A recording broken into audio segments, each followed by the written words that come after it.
Yes, bana, mpeni tahadhari sana Regina. Asipoangalia huyu Maya anamchukua Enzo mchana kweupe, lakini Rebeka anamtangazia ana hali hatari na kumwambia ulipo nipo my dear, nihakikishe umeachana na Davis.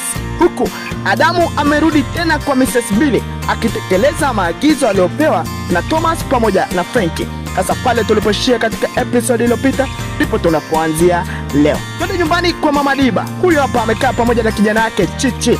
Chichi bana amepeleka taarifa kama ilivyo na kumwambia, na ushauri wake mkubwa amesema kwamba amwambie tu Diba ampe talaka yake. Bwana, Mama Chichi anashangaa sana. Diba aachane na Ana. Bwana, hii ni mambo ya hatari sana. Tena anayetaka talaka ni Ana mwenyewe, wala sio Diba huyo ambaye anazungumziwa hapa. Sasa tutoke hapa twende huko nyumbani kwa Profesa. Baada ya Eva kuona mambo ni magumu sana, ameamua bwana kumuita Billy mpenzi wake ili wazungumze. Na Eva anamwambia Billy, naomba tu mimi niende nyumbani, naomba sana. Bana, ni kama Eva ameshachoshwa na manyanyaso ya hapa ndani ya Auntie Zai pamoja na binti yake. Sasa inabidi tu amuombe ruhusa Billy aende nyumbani akapumzike. Tutoke hapo sasa twende huku kwa Mrs. Billy. Huyu hapa bana Adamu ameingia kwenye 18 za Mrs. Billy. Sasa Mrs. Billy baada ya kumuona Adamu anamwambia, kwanza hebu niambie ni shilingi ngapi unataka tena? Umezimisi hela zangu Lakini Adamu anatikisa kichwa. Sio hivyo.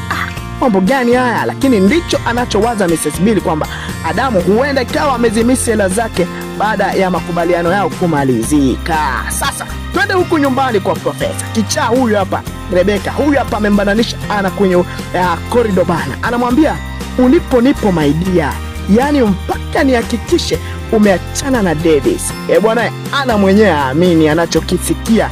Anaona kama huyu binti ni kichaa, lakini Rebeka anamaanisha kweli. Anampenda Davis mpaka basi. Yani huyu ndo kinyanga wa taifa. Hapendwi lakini yeye anapenda. Sasa turudi huku kwa Mrs. Billy pamoja na Adamu. Bado mazungumzo yakiwa yanaendelea. Adamu bana amekuwa mpole sana. Anamwambia Mrs. Billy, upo sahihi. Unaweza kunifanya chochote kile. Najua nimekukosea. Bwana, ni kama Mrs. Billy ataingia kwenye mtego wa Adamu, huenda kawa ikarudia ni mambo yale yale. Na hii kazi bana Adamu ametumwa na Frankie pamoja na Thomas. Sijui wana nia gani, sijui wanataka kuitumia wapi kwa ajili ya manufaa yao. Bwana, hii ni noma. Sasa kimbembe ni hiti hapa nyumbani kwa Patrick. Mama Semeni huyu hapa amesikia mlango unagongwa, anaenda kufungua. Anakutana na sura ya Maya akiwa na tabasamu zuri sana. Anamwambia salama Enzo, ninamkuta tena akiwa na tabasamu vizuri sana. Lakini mama anasemeni anashangaa, huyu binti vipi? Mbona kama simuelewi, lakini ndio hivyo amekuja kumuulizia Enzo bana. Bwana, Enzo anapendwa na Maya. Sijui kama hilo analijua. Turudi sasa huku kwenye kimbembe nyumbani kwa Profesa. Frankie huyu hapa Ana, Billy pamoja na Rebeka. Ni fujo mbaya. Rebeka hataki kuelewa. Ana naye amekuwa mkali, yuko hapa juu. Sasa Billy anakuja kumshika Ana wakati Frankie yeye amemshika huyu Rebeka. Sasa Frankie anamuuliza Ana, ni nini sasa unafanya nini? Aibu gani unaleta nyumbani? Bwana, Frankie mwenyewe amepaniki kinoma. Ana haelewi kwa sababu mambo yameshakuwa ni furugu, shika chanika. Bwana,